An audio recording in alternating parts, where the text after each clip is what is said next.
Hello friends, welcome to DP Tutorials. Please subscribe to DP Tutorials and click on the bell icon for notifications. In this tutorial, let us see what is work breakdown structure, in short WBS in Primavera P6.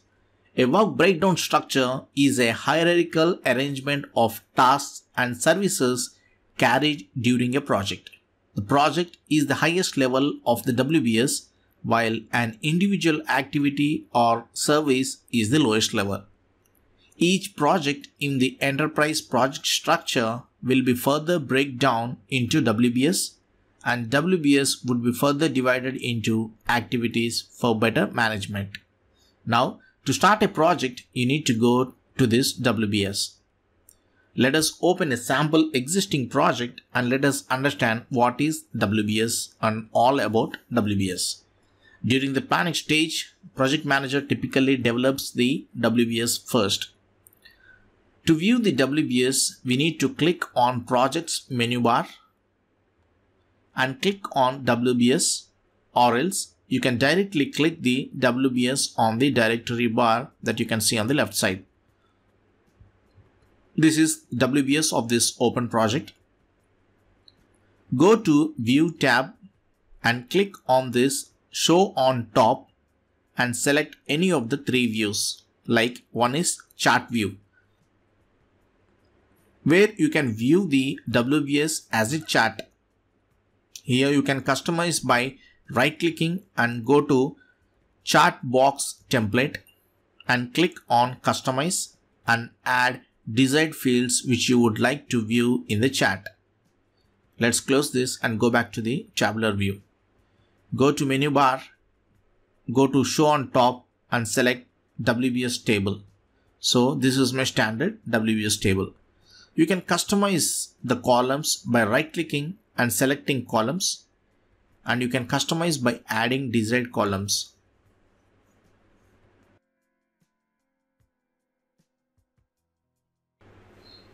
You can group and sort these WBS items by right clicking and clicking on Group and Sort option, or else you can click on Project tab in the menu bar, click Activities to go to Activities window, and right click here and select Group and Sort. By default, it is being grouped by WBS like you see here. And to sort, you can click on this Sort button and you can select the field. I am selecting the activity ID now. Let us go to WBS window now and let us see how to add a WBS. Like, let us add WBS under this structure element. Click on Structure and click on the Add button on the right side. Now name the ID and name for this WBS element. If you want to move this up, down or left and right indenting, you can do this by using these 4 arrow buttons on the right bottom portion. Now see, new WBS is under the structure element. If you want to bring it to the same level of structure, click on left arrow button by selecting the new WBS. Got it? Now you can go to Activities window and you can add activities in this new WBS element. Right now it is showing as blank. Go to WBS window again, and from the menu bar, if you click Show on Bottom, you can select WBS details to view complete details of WBS elements, where you can mention specific details for each WBS like anticipated start, finish dates. You can delete a specific WBS element by pressing this delete button from right side directory bar. In the details section under status, you have 4 types of status like active, inactive, planned and what if. Active. If you select as active, the progress reporter, that is user who are working at the lower level can view all the activities for updating. Inactive. If you select as inactive, then the users can view the WBS element but cannot edit the activities under these WBS elements. And planned. If you select as planned, users cannot view any of the activities under these WBS elements.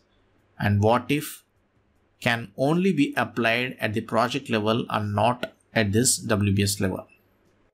Whatever status that we apply at the node level, the same will be reflected even for the branch nodes. Like this. Next, WBS milestones. Now let us understand about the WBS milestones, which are useful for calculating the earned value. Let us consider this structure WBS element and go to details section, and under WBS milestones tab, let us add 4 milestones like this with same weightage 1 each, and then check this checkbox as completed for the first one. See, then the percentage completion would be shown as 25% because this is nothing but 1 out of 4 milestones has been completed. That means it is 25%. So if I change the weightage of the first milestone as 9, then the percentage will be changed to 75% because it is nothing but 9 out of 12, which is 75%.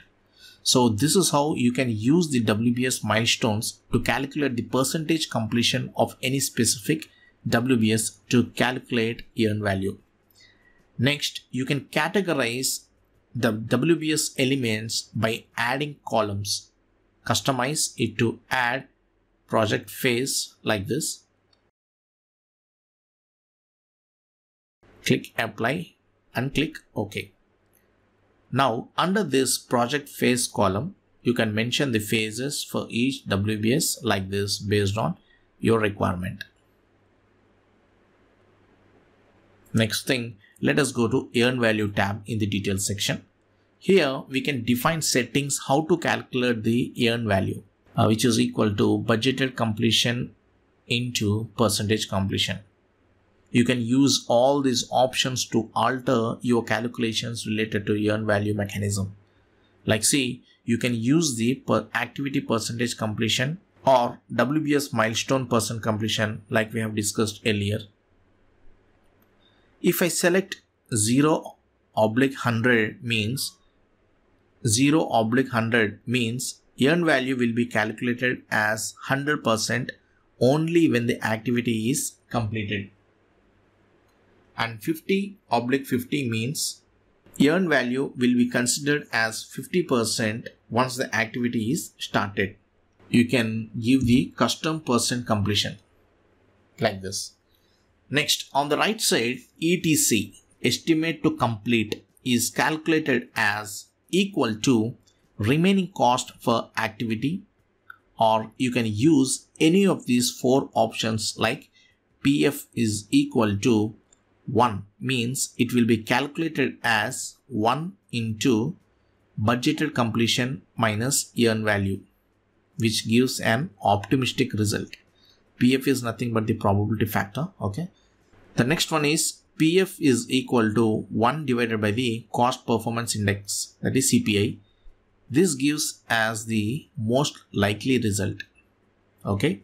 And next option is PF is equal to 1 divided by SPI, schedule performance index, which gives us the pessimistic result.